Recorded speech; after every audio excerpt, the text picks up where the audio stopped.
Hi again. So we are still working our way through um, uh, several bite-sized chunks of Theorem 8 in section 2.3. If you look at that, it's on page 114. It has parts A through L. If you look back at the video that had Lemma 4, we showed in there that A implies L. In Theorem 8, they claim that all these things are equivalent, but they don't actually prove all of them. Okay? So starting with from Lemma 4 today, going on, we're going to go through Lemma 9 on this lecture video, and you're going to see that we're going to be picking off a lot of these equivalencies and proving them. Okay? So, all right, so let's get going. So for example, remember the last video was talking about Lemma 6, and it had many parts. One of them was that essentially in that theorem on page 114 that J implies D. And also when we did Lemma 6, we got to F. So up to this point, you have seen A, D, F, J, and L referred to, okay? One thing that is really very helpful that comes out of these properties, these implications, is that if you have an injective map, T sub A, if the kernel of the transformation is just equal to 0, if AX equal to 0 only has what the book calls the trivial solution, X equal to 0, well, that implies, and is implied by this statement, that the column vectors of A form a linearly independent set. Okay, so let's go over that, why this implication goes both ways. That's going to allow us to add E to our list of parts of Theorem 8 we've covered. Okay, so I'm trying to prove both implications, so let's go look at how 2 implies 2.5. Let's see if I can get this over here so you can see a view of this now. All right.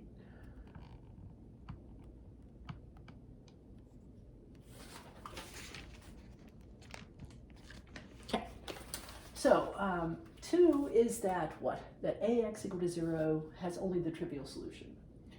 We want to use that to prove the column vectors of A form a linearly independent set. To prove that a bunch of vectors form a linearly independent set, going back to the definition of linear independence, we need to show that an arbitrary linear combination of those vectors that adds up to the 0 vector forces all those constants to be equal to 0. I'm hoping you remember this. I think from February, we were talking about this sort of thing. Well, if you let X be equal to all those constants, then this statement, this is a vector equation, is equivalent to this matrix equation. If you recall that whenever you are talking about AX, and if X has these coefficients as its entries, that's the same thing as talking about a linear combination of the column vectors of A. All right. Okay, so now we have AX is equal to 0. If we set that linear combination equal to 0, well, by 2, that forces that X is equal to 0. So that forces all the CI to be equal to 0. So therefore, the AI, the column vectors of A, form a linearly independent set. So we're done with 2 implies 2.5. Why does it go back the other way? So starting with 2.5, in other words, assuming that the column vectors are linearly independent, why does that imply AX equal to 0 has only the trivial solution? Okay, so if the column vectors of A are linearly independent, and again, we call the components of X C1 through Cn, then ax equal to 0 is equivalent to this linear combination being set equal to 0.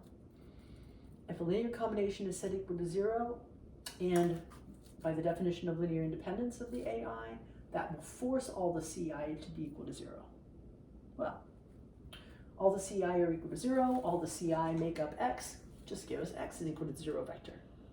And so therefore we have gone from ax equal to 0, must have the trivial solution only, x equal to 0. So that's 2.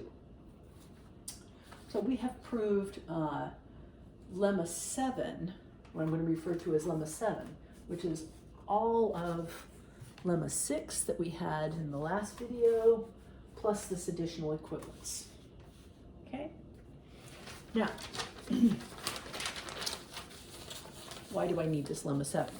Well, surprise, surprise, it's for proving lemma 8. Why are we doing this again? Because this monstrously large theorem, theorem 8, needed to be broken into smaller pieces so that you could see all the proofs, and also so that I could do videos, smaller chunks. Right, so E is now added to the list of things we have covered, okay, as out of theorem 8. All right, so what out of the book's theorem 8. Now, let's talk about the next bit, which is going to be our lemma 7. Excuse me, our lemma 8. All right, what does that look like? Lemma 8.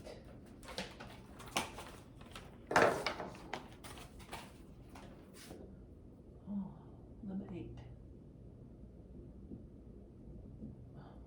Sorry about the bad handwriting, it's these chisel point markers. All right, anyway, lemma 8 is this. A is invertible implies that A is row equivalent to the identity matrix. Your book doesn't prove this, but we're going to prove it, okay? So here's the proof.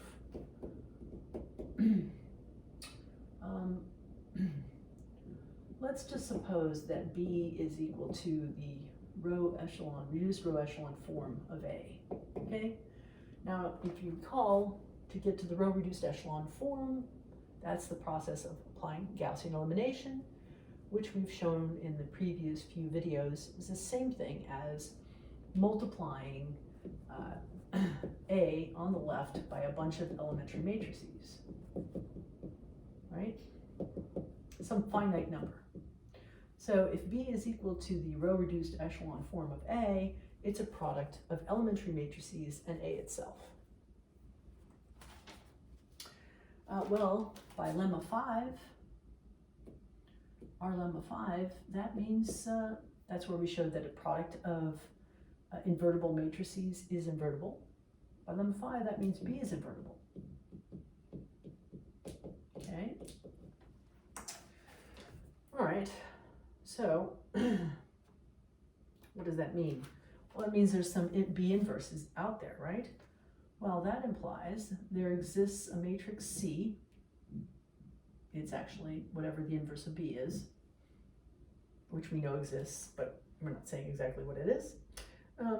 There exists a matrix C such that C times B is equal to the identity matrix. And these are all n by n matrices, by the way. Okay, all n by n. So we have a matrix that if you multiply on the left by B, you get the identity. Wow. Well, if you recall from lemma 7,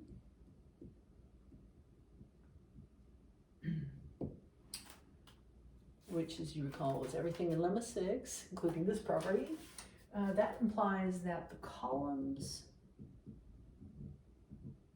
of B form a linearly independent set.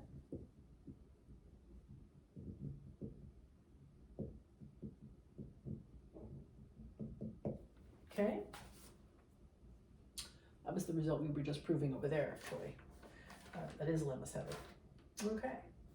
Well, now, linearly independent set, if you remember from one of the homework exercises, that implies that there could be no 0 columns in B.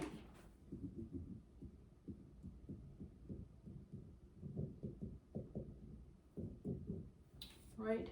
And if you had a 0 column, so if you had, let's say, can you see me over here? Let's do an example. Let's say you had a set with 1, 0, 1. Let's make that 1, 0, 0, 0, 1, 0. Nice and linearly independent, right? But you threw in the 0 vector. Right? So just because you threw in the 0 vector right here, this is not linearly independent. In other words, it's dependent, right? You can show that that's dependent by saying, look, if I choose C1 equal to 1, C1 equal to 0, C2 equal to 0, but C3 equal to, I don't know, a Google,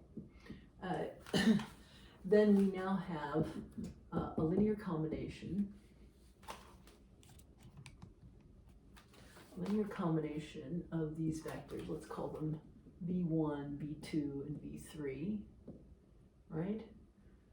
So now we have a linear combination of the vi, I equaling 1 to 3, that's equal to the 0 vector, right? But not all of the ci are equal to 0, with not all the ci equal to 0. So that means they're linearly dependent. So that means the set vi are linearly dependent. Okay, so if they're linearly dependent, can you see that? Yeah, if they're linearly, how did that happen? We took these nice basic vectors, basis vectors, right? Standard basic vectors, and threw in a 0 vector, it just throws everything off. So that was an example reminding you of that property, okay, which we are using over here. Okay, so if the columns of B form a linearly independent set, you can't have any 0 columns in there, okay? Okay, so that, keep a hold of that fact. Now notice that we had a lemma, which was lemma 4.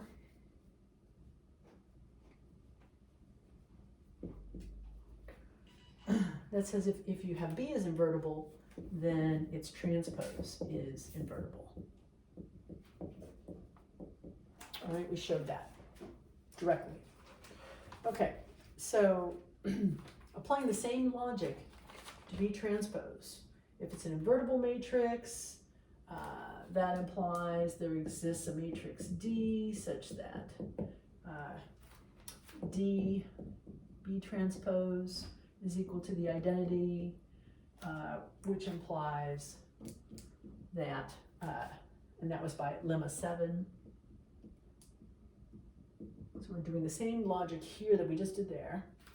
The columns of B transpose hold no 0 vectors.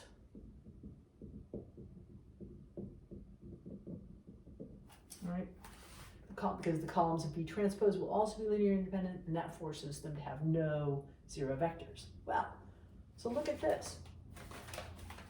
So we have B is the reduced row echelon form of the square matrix A. So think about that. It has to have that nice echelon form. It's reduced row echelon, no zeros above the diagonal, no zeros below it. I'm sorry, only zeros above the diagonal, only zeros below it. And now we have that same, oh, excuse me, jumped the gun here, one more thing. One more step here. So B transpose holds no 0 vectors. And that implies, back to B, if you take the transpose of something with no zero column vectors, that implies B has no zero rows. Okay, so now we have these two properties. B has no zero rows, it has no zero columns, and yet it is the row reduced echelon form of A. So if you put those three things together, B is row reduced echelon form of A, has no zero rows,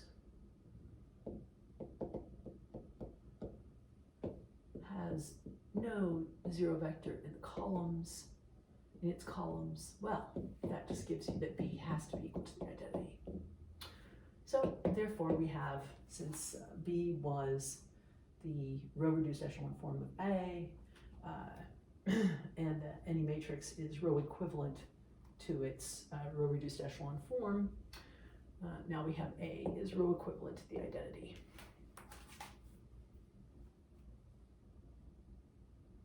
And I guess I didn't say that. So when B was equal to the row reduced echelon form, that implied B was row equivalent to A. Right, okay. So A is row equivalent to B, and B is equal to the identity, just means A is row equivalent to the inverse as identity matrix. Very handy thing. In theorem 8, that's either A or B, and so we have talked about both A and B, and we have shown the implication in one direction, which is what the book does. The book actually doesn't show the implication goes the other way, so that's why I am going to give you lemma 9, showing you that if a matrix is row equivalent to the identity, it is also invertible. Okay, so that's the converse of this one. Right? Okay, so that will be lemma 9. And that will have to be in the next video.